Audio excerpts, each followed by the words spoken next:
The Magician's Nephew by C.S. Lewis. Chapter 5. The Deplorable Word.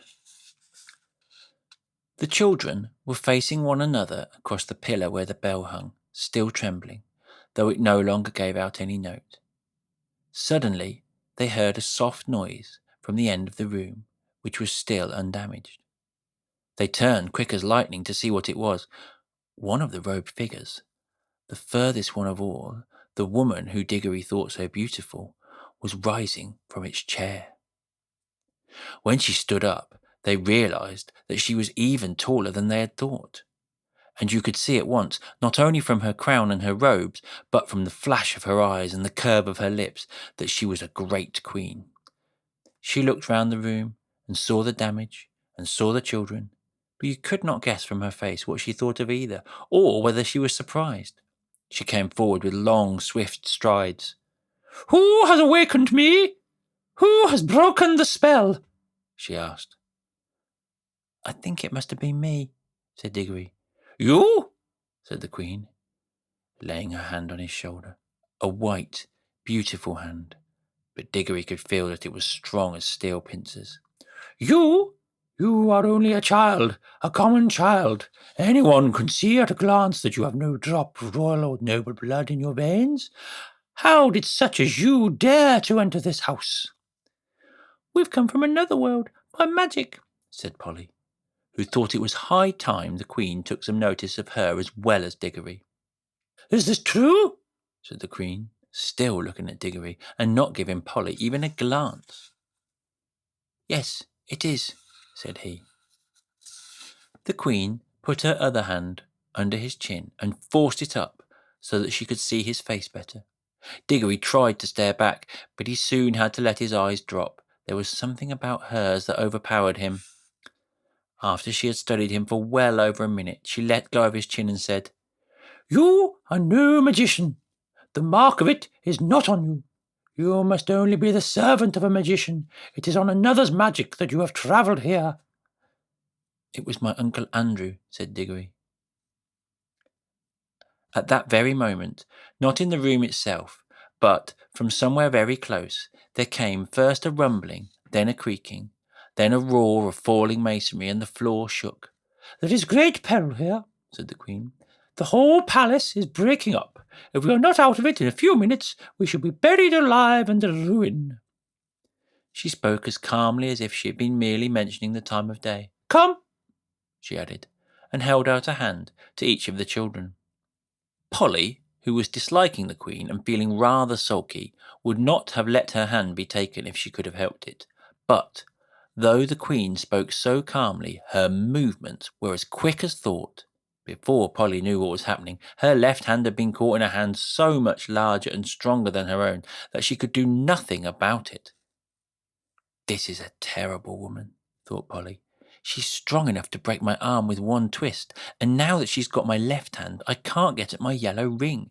If I tried to stretch across and get my right hand into my left pocket, I mightn't be able to reach it before she asked me what I was doing.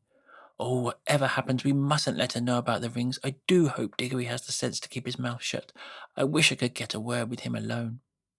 The Queen led them out of the Hall of Images into a long corridor, and then through a whole maze of halls and stairs and courtyards. Again and again they heard parts of the great palace collapsing, sometimes quite close to them. Once a huge arch came thundering down only a moment after they had passed through it. The Queen was walking quickly. The children had to trot to keep up with her, but she showed no sign of fear. Diggory thought, "She's wonderfully brave and strong. That's what I call a queen. I do hope she's going to tell us the story of this place."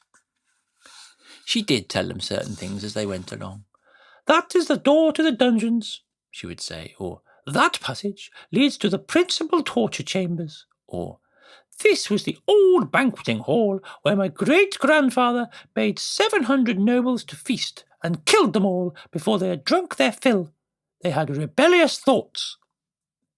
They came at last into a hall larger and loftier than any they had yet seen. From its size and from the great doors at the far end, Diggory thought that now at last they must be coming to the main entrance. In this he was quite right. The doors were dead black, either ebony or some black metal which is not found in our world. They were fastened with great bars, most of them too high to reach, and all too heavy to lift. He wondered how they were going to get out. The Queen let go of his hand and raised her arm. She drew herself up to her full height and stood rigid. Then she said something which they couldn't understand, but it sounded horrible, and made an action as if she was throwing something towards the doors. And those high, heavy doors trembled for a second as if they were made of silk, and then crumbled away till there was nothing left of them but a heap of dust on the threshold. "Whew!" whistled Diggory. "Has your master magician, your uncle, power like mine?" asked the Queen, firmly seizing Diggory's hand again.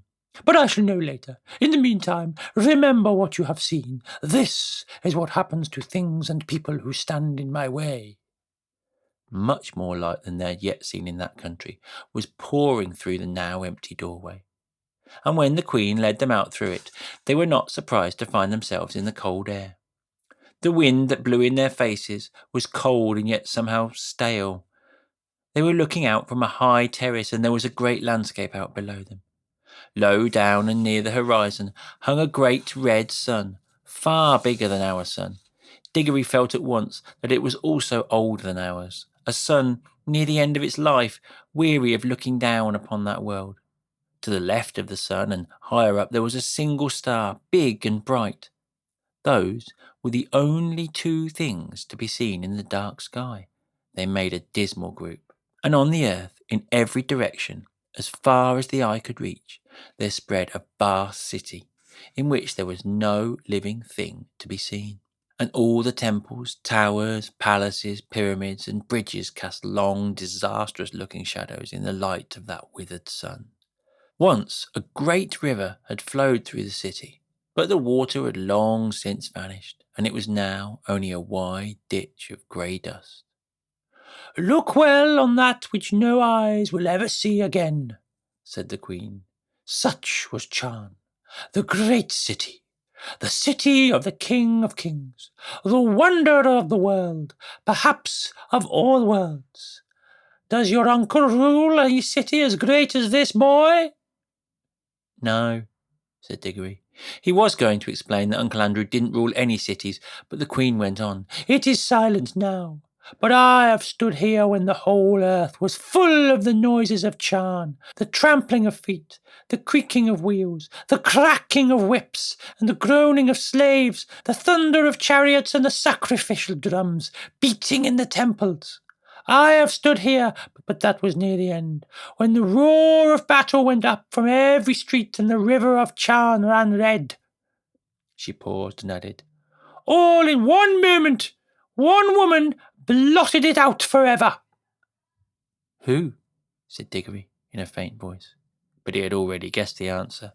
"I," said the Queen, "I, Jadis, the last Queen, but the Queen of the world." The two children stood silent, shivering in the cold wind. "It was my sister's fault," said the Queen. "She drove me to it. May the curse of all the powers rest upon her forever. At any moment I was ready to make peace. Yes, and to spare her life too, if only she would yield me the throne, but she would not. Her pride has destroyed the whole world. Even after the war had begun, there was a solemn promise that neither side would use magic. But when she broke her promise, what could I do? Fool! As if she did not know I had more magic than she. She even knew that I had the secret of the deplorable word.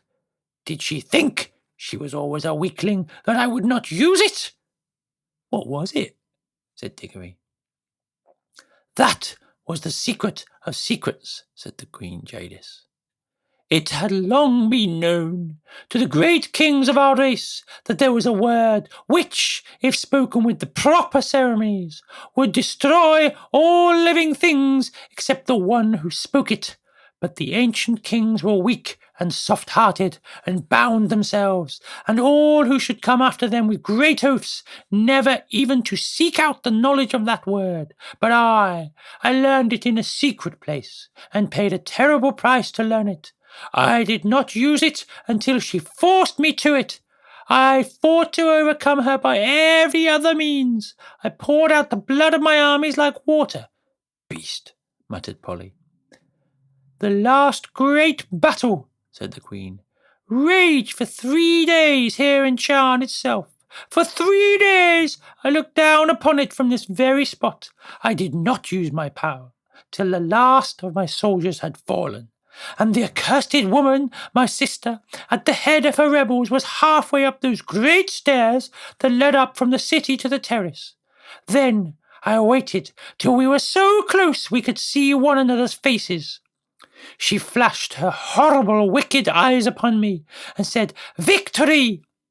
"Yes," said I, "victory, but not yours." Then I spoke the deplorable word. A moment later, I was the only living thing beneath the sun. "But the people," gasped Diggory. "What people, boy?" asked the Queen. "Oh, the ordinary people," said Polly, "who'd never done you any harm, and the women and the children and the animals." "Don't you understand?" said the Queen, still speaking to Diggory. "I was the Queen. They were my people. What else were they there for but to do my will?" "It was rather hard luck on them all the same," said he. "I had forgotten that you are only a common boy. How should you understand the reasons of state? You must learn, child, that what would be wrong for you, or for any such of the common people, is not wrong for a great queen such as I. The weight of the world is on our shoulders. We must be freed from all rules. Ours is a high and lonely destiny." Diggory suddenly remembered that Uncle Andrew had used exactly the same words, but they sounded much grander when Queen Jadis said them, perhaps because Uncle Andrew was not 7 feet tall and dazzlingly beautiful. "And what did you do then?" said Diggory. "I had already cast strong spells on the hall where the images of my ancestors sit, and the force of those spells was that I should sleep among them, like an image myself, and need neither food nor fire, though it were 1,000 years, till one came and struck the bell and awoke me." "Was it the deplorable world that made the sun like that?" asked Diggory. "Like what?" said Jadis. "So big, so red, and so cold." "It has always been so," said Jadis. "At least for hundreds of thousands of years. Have you a different sort of sun in your world?" "Yes, it's smaller and yellower and gives a good deal more heat." The Queen gave a long drawn "Aha!" and Diggory saw on her face that same hungry, greedy look which he had lately seen on Uncle Andrew's. "So," she said, "yours is a younger world." She paused for a moment to look once more at the deserted city, and if she was sorry for all the evil she had done there, she certainly didn't show it, and then said, "Now, let us be going. It is cold here at the end of all ages." "Going where?" asked both the children. "Where?" repeated Jadis in surprise. "To your world, of course." Polly and Diggory looked at each other aghast. Polly had disliked the Queen from the first, and even Diggory, now he had heard the story, felt he had seen quite as much of her as he wanted. Certainly, she was not at all the sort of person one would like to take home, and if they did like, they didn't know how they could. What they wanted was to get away themselves, but Polly couldn't get at her ring, and of course Diggory couldn't go without her. Diggory got very red in the face and stammered, "Oh, our world. I didn't know you wanted to go there." "What else were you sent for, if not to fetch me?" said Jadis. "I'm sure you wouldn't like our world at all," said Diggory. "It's not her sort of place, is it, Polly? It's very dull, not worth seeing, really." "It will soon be worth seeing when I rule it," answered the Queen. "Oh, but you can't," said Diggory. "It's not like that. They wouldn't let you, you know." The Queen gave a contemptuous smile. "Many great kings," she said, "thought they could stand against the house of Charn, but they all fell, and their very names are forgotten. Foolish boy, do you think that I, with my beauty and my magic, will not have your whole world at my feet before a year has passed? Prepare your incantations and take me there at once." "This is perfectly frightful," said Diggory to Polly. "Perhaps you fear this uncle of yours," said Jadis. "But if he honours me duly, he shall keep his life and his throne. I am not coming to fight against him. He must be a very great magician if he has found out how to send you here. Is he king of your whole world or only a part?" "He isn't king of anywhere," said Diggory. "You are lying," said the Queen. "Does magic not always go with royal blood? Who ever heard of common people being magicians? I can see the truth whether you speak it or not.